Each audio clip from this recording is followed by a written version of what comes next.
Welcome to the Mechanical PE Exam Prep Podcast, the podcast where I give mechanical engineers like you the tools and motivation to get your professional engineering license and take your career to the next level. Welcome to the Mechanical PE Exam Prep Podcast. In today's episode, we're going to try something a little bit different. We're going to do a mailbag episode. So I have a handful of questions that candidates have asked over the past few months, and I'm going to share my thoughts on each of those. If you like this format, I'd love to have your feedback. Shoot me an email at dan@mechanicalpeexamprep.com. And if you have a question that you want to submit for a future mailbag episode, feel free to send it to the same address. And if you don't like this format, feel free to let me know that too. I'm always open to getting feedback on the show and any suggestions or ideas you have. So with that, let's jump into the first question. Question 1. If I'm scoring in the 70% range on practice exams, does this mean I am on track? This is one of the most common questions I get, and it really starts from the exam itself. A lot of people want to know, and I certainly wanted to know when I was going through the process, what is the pass rate on the PE exam? But NCEES doesn't publish a pass rate, and they actually don't share specific details about how they come up with the pass rate. In fact, there's a lot of different theories as to what the pass rate is. And anyone who tells you that they know what the number is or that they know what the method is, unless they're very close to the inner circle with NCEES, they're probably making it up. So since we don't have a good sense of what the actual pass rate is, how do we know what's a good percent range that we should be shooting for on practice exams? And how do we know whether we're on track? And this is a really important question, but unfortunately it's a pretty hard one to answer. So my first thought on this is that it depends on what exams you're using. And I've worked with almost all of the mechanical PE exam materials that are out there at this point. And I'm not going to name names, but I can say that some are a bit easier, some are a bit harder, some are about right, and some are much harder, unnecessarily so. I would say for my program in particular, the average practice problem is slightly harder than what you would get on the PE exam, but not dramatically so, because I want to stretch you, but I don't want to torture you with 45-minute long problems or hour-long problems where you're banging your head against the desk and trying to figure it out. I would say that the NCEES practice exam that they give as a sample, which is the only thing we really get from NCEES other than the exam spec, is about right. It's probably pretty well matched to the actual exam, but there's a lot of variability on the actual exam. And that one practice exam that we're getting from NCEES is only one data point. It only has 80 problems on it. And you're not going to just practice 80 problems and be ready for the PE exam. You're going to practice hundreds. It would be a mistake to just do that one and then extrapolate from there and say, well, I got a 70% on the NCEES practice exam. I must be good. And who's to say that 70% is the right number anyway? Again, anyone who's saying that is basically just pulling a number out of the air. So unfortunately, I can't give you a quantitative answer for that. But what I can do is tell you what you can control. And that is closing out whatever percent you got wrong, whether you got 50% wrong, 30% wrong, 10% wrong. Can you then take those remaining problems that you missed or skipped or tried and didn't get correct for whatever reason and figure out where you misstepped? Sometimes it's as simple as making a bad calculation, putting something wrong into the calculator, or failing to do a unit conversion, or just not answering the question that's being asked, even though you set things up properly. If that's the case, that's a pretty easy fix. Sometimes it's that you couldn't get out of the gate at all. You didn't know where to start the problem, didn't know how to put it together, really could not create an effective roadmap for how to get from the problem statement, figure out what given information you actually need to apply. In that case, there's quite a bit of work to do there. There's some concepts that are missing or incomplete for you. And then there's lots of other things in between. So whatever the case may be, we've got to build that up and fill in that gap. And it doesn't matter, again, if it's 50% or 10%. There's opportunity there. We should be going after it. And lastly, usually this question comes up when someone's fairly far along in their prep. So they may be a month from the exam or even a bit closer. And my advice is usually at that stage, you want to be greedy. You want to get as much practice in as you can. More prep is better than less. It's very rare that you're going to take the exam and then regret that you spent so much time studying and that you worked really hard on it. Quite the opposite is usually true. It's the folks who didn't do enough and wish they had done a little bit more. So more prep is better than less. And the analogy that I use for this is I like to think about a pro athlete, like think about an NBA player or something who's one of the best shooters in the game. Do they stop at practice after they make a certain percentage of shots and say, oh yeah, that's probably good enough? Or do they imagine themselves playing in a critical playoff game or an NBA final and saying, okay, the game is on the line, the stakes are higher than ever, and I'm tired and everything's working against me, and I have a defender in my face. Can I still figure out a way to make this shot? That's the way I want you to think about the last few weeks of your prep. I know it's not possible to bring that kind of intensity to studying every day for 4 months straight or 6 months straight. But in this final stretch, when the deadline is looming and you're getting very close to the real thing, I think you can find it in yourself to really keep going, work hard, and repeat the problems that you've missed until you're able to do them correctly, repeatedly, and try not to worry too much about what percentage am I getting and am I on track? If you're doing the work the way I'm describing, then you are on track, and you have to trust the process. If you have the right resources, the right practice problems, and you're going about solving them and making sure that you leave no stone unturned, then you're on track. Okay, question 2. Is it a norm and is it usual practice to ask for a higher salary when you obtain 2 or more PEs in different disciplines? For example, HVAC and fire protection. This is an interesting question because not a lot of folks go through the trouble of getting 2 PEs. So if you do that, obviously it shows that you did the work. You can't fake it. If you take 2 exams and show the state board where you work that you have the right experience, then you can get PEs in multiple disciplines. It's certainly possible. But technically, you don't need PEs in the 2 separate disciplines in order to stamp drawings. You could stamp the fire protection drawings even if you're a PE in HVAC. So you need to be professionally responsible about doing that, about what types of drawings you're stamping. You can't just get 1 PE. No one else will stop you, I guess is what I'm getting at, but you have to do the right thing. So if you're comfortable working on both because you have the experience and the knowledge to do so, then the credibility and the authority that you've earned by becoming a professional engineer, there's an ethics piece to that. That's sufficient for you to go ahead and do so.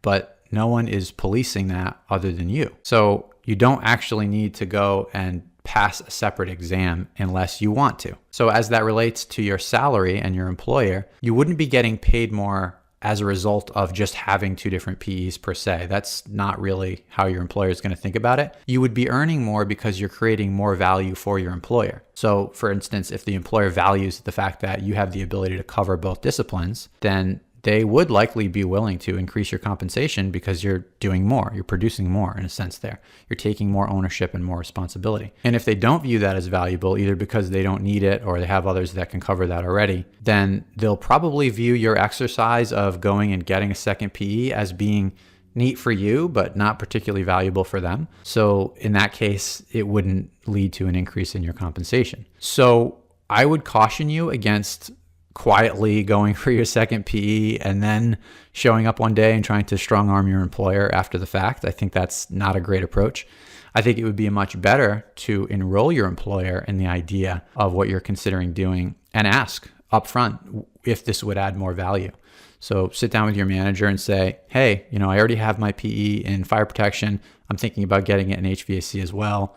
What would you think about that? Would that be helpful? And see what they say. If they say, yes, we would love for you to go and do that, and we would support you on that, then you can have the conversation about compensation up front. And you don't have to get into the specific numbers necessarily, but you can say you're going to be able to contribute more, you're going to add more value, and that's going to come with a commensurate amount of compensation as well. And by getting that conversation out front before you go and do a whole bunch of work, and then they look at you funny and say, you didn't need to go and do all that. We trust you. You're already a PE. If you know the fire protection stuff and you know the HVAC stuff, then yeah, you can work on both. And they might even be willing to pay you more without you going and doing this whole extra effort. So I think the conversation is valuable. It signals your ambition. It puts you in alignment with your employer. And that may actually go farther than you realize, maybe farther than 4 to 6 months worth of having your head in the books. Now, if you have other reasons for wanting to do it, more for your own edification and professional development because you're honestly curious and the certification means a lot to you, then of course go ahead. But I wouldn't just expect that it's a normal practice for your employer to say, oh, look, you went and did this. We'll give you a carrot now. Here's some more money. I just doubt it's going to work like that. Question 3. How should I prepare for the conceptual material on the exam? This is a really common question that comes up. And I think the answer is that it's going to come from a few different sources. So some of the conceptual material that you're going to come across on the PE exam, the answers are going to come from your personal experience, your professional experience that you've had up to this point. And everyone's experience is different.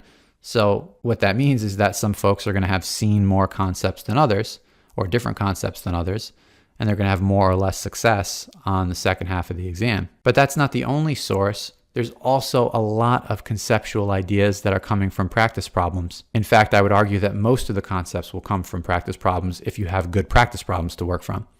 In general, I wouldn't recommend a separate dedicated effort to learn conceptual problems outside of your normal study regimen of what you're working from or what materials you're using. What I would suggest is that any practice problems that you're working from, whether they're analytical problems or otherwise, try to cast a wide net in your approach to studying those problems and go deep. Take an interest in the concepts that those problems contain. And this will spill over and it'll end up covering, I would argue, 70 to 80% of what you're defining as conceptual problems. I think what sometimes happens is we see an analytical problem and we see it as a math problem.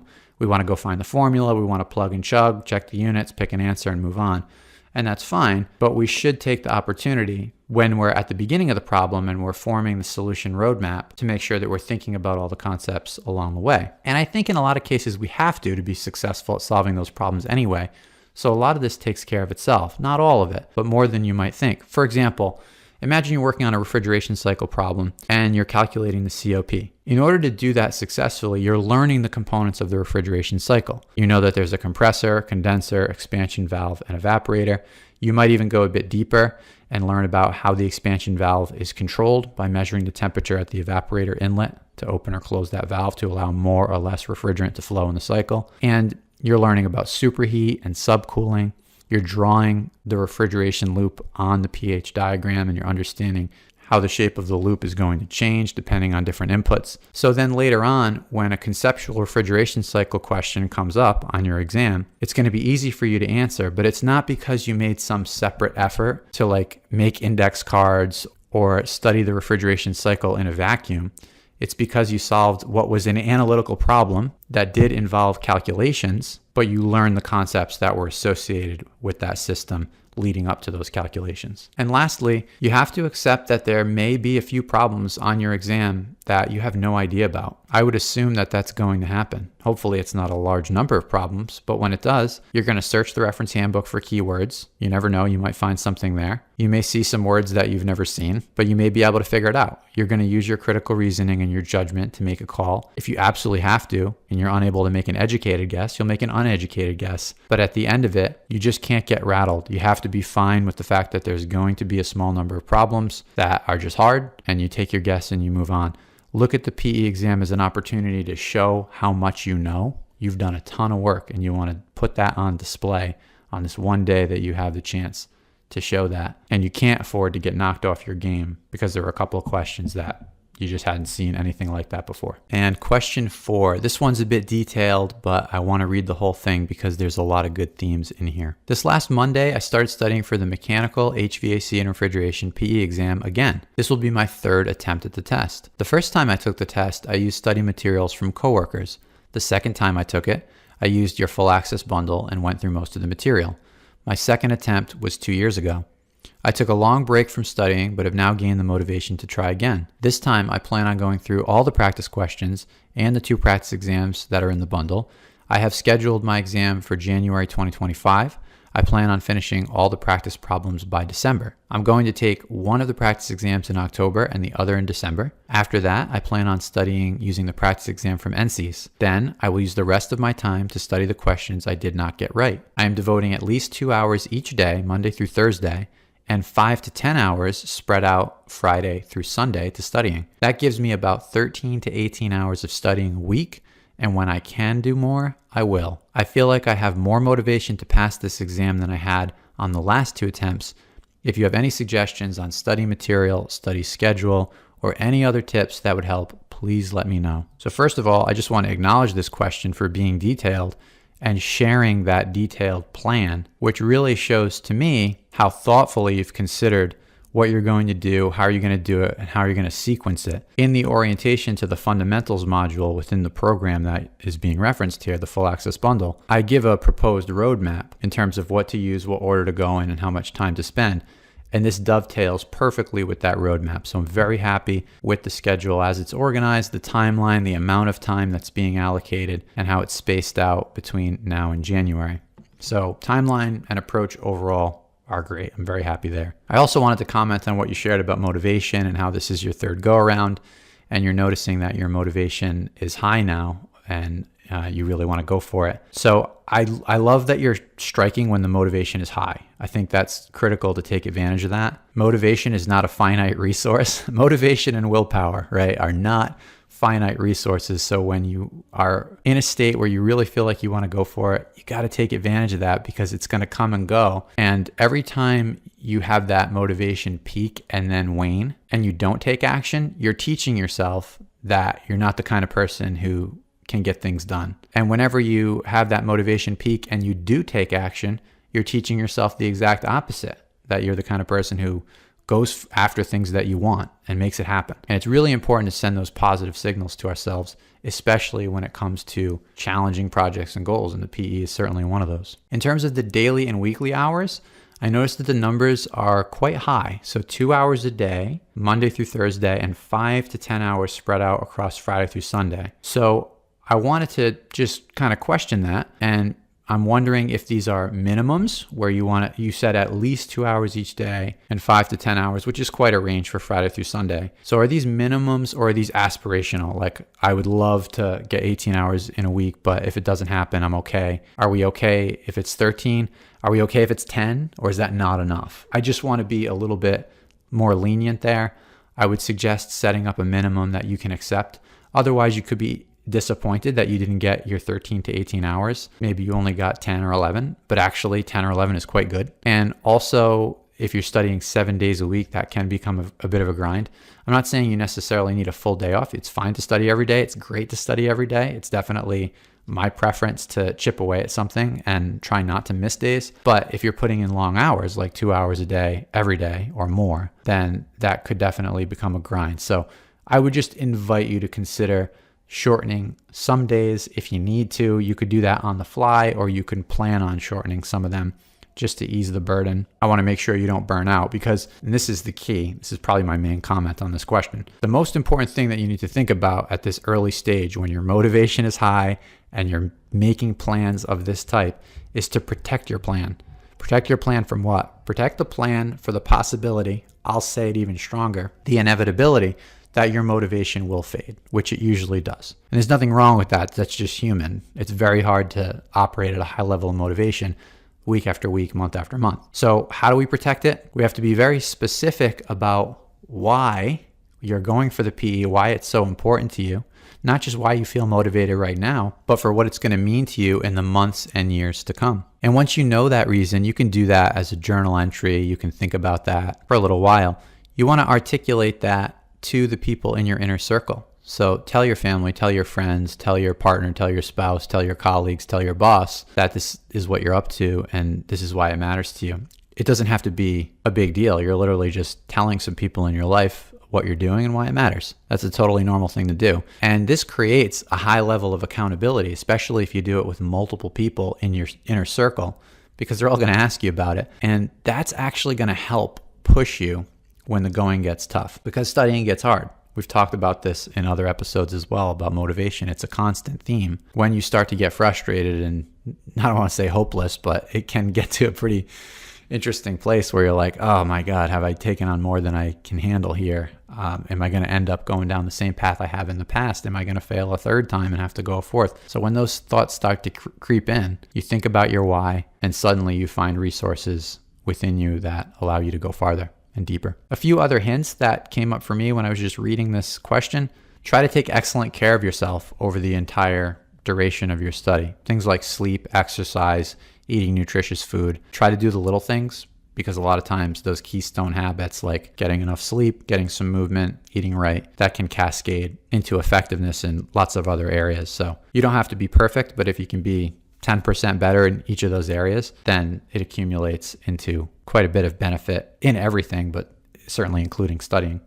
And just coming back to the hours, I know I was encouraging you to rationalize some of those times a bit, but I do love the idea of getting greedy in terms of hours, if and when you can, doing more. I just don't want to put any pressure around that because I know your hourly target is already high. But especially in the last 2 months, I'll say the last, let's call it 4 to 8 weeks of your study process, if you do want to start to ratchet those hours up and you have the ability, especially once you've created the habit, because at the beginning, studying for 18 hours a week can just feel like a lot. But once you've been doing it for a month or 2 or 3, then you actually have the ability to concentrate for longer periods of time. So you can start to extend and push and do some longer sessions, maybe take some short breaks just to make sure you're fresh, but you can keep going quite a bit. I think it's a good idea to clear your schedule as much as possible throughout the entire study process, but especially in the last 2 months.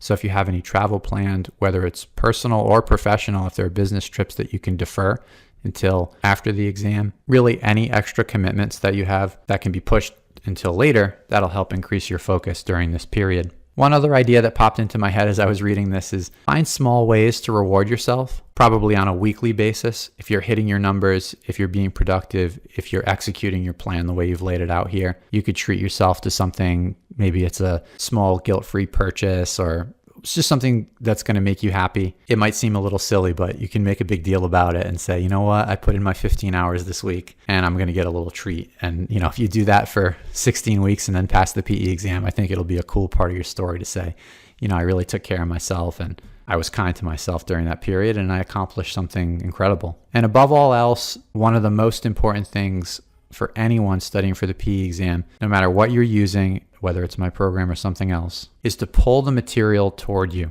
Don't rush the process.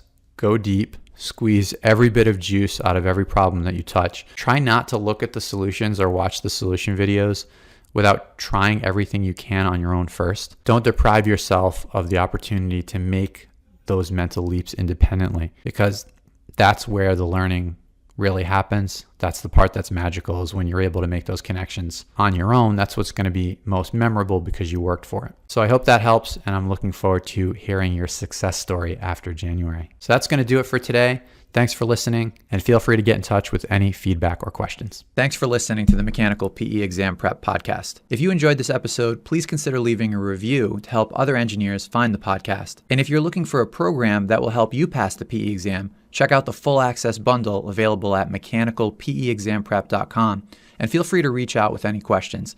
I would be honored to be your guide on the journey to becoming a professional engineer.